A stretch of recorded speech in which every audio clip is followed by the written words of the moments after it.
প্রিয় দর্শক বন্ধুরা, এই মুহূর্তের জন্য আপার প্রাইমারি থেকে সেকেন্ড ফেজ কাউন্সেলিং অর্থাৎ ওয়েটিংয়ে থাকা চাকরিপ্রার্থী বন্ধুদের জন্য একটি ভালো পদক্ষেপের খবর উঠে আসছে।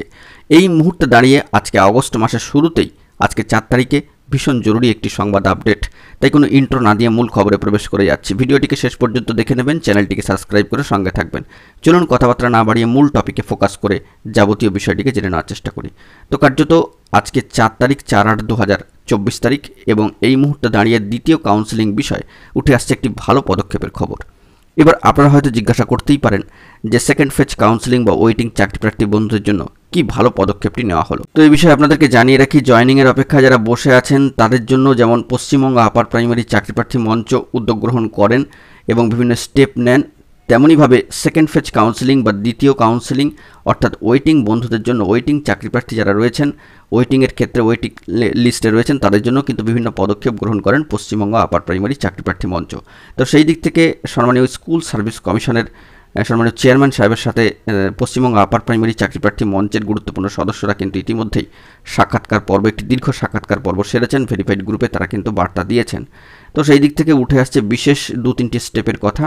তারা কিন্তু অবশ্যই যদি জয়নিংয়ের অর্ডার চলে আসে এই জাজমেন্ট আসার পরে পরে, এবং সেক্ষেত্রে জয়নিংয়ের পরবর্তী দ্রুত রেকমেন্ডেশন লেটার কিন্তু ইস্যু করতে হয়, সেই স্টেপটির বিষয়ে তারা কিন্তু বৈঠক করেছেন সম্মানীয় চেয়ারম্যান সাহেবের সাথে।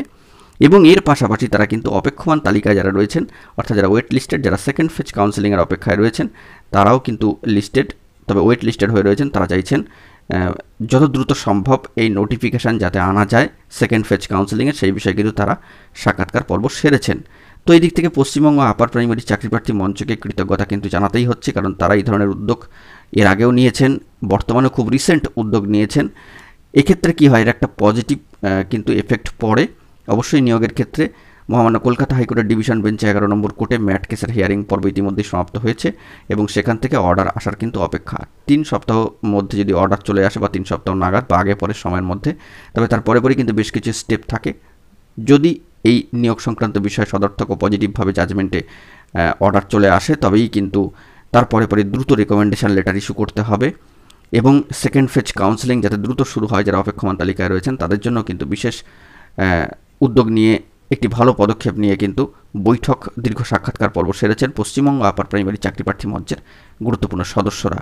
তো সেই দিক থেকে সেকেন্ড ফেজ কাউন্সেলিংয়ের অপেক্ষায় থাকা চাকরিপ্রার্থীদের জন্য আরেকটু সময় কিন্তু অপেক্ষা করতে হচ্ছে অর্ডার আসা পর্যন্ত, এবং সেখান থেকে কী বার্তা উঠে আসে সেটাও কিন্তু লক্ষ্য করতে হবে। তবে পশ্চিমবঙ্গ আপার প্রাইমারি চাকরিপ্রার্থী মঞ্চ ইন অ্যাডভান্সলি এই সমস্ত পদক্ষেপগুলি নিয়ে রাখছেন, যেটা একটা ভালো পদক্ষেপ বলা যেতেই পারে।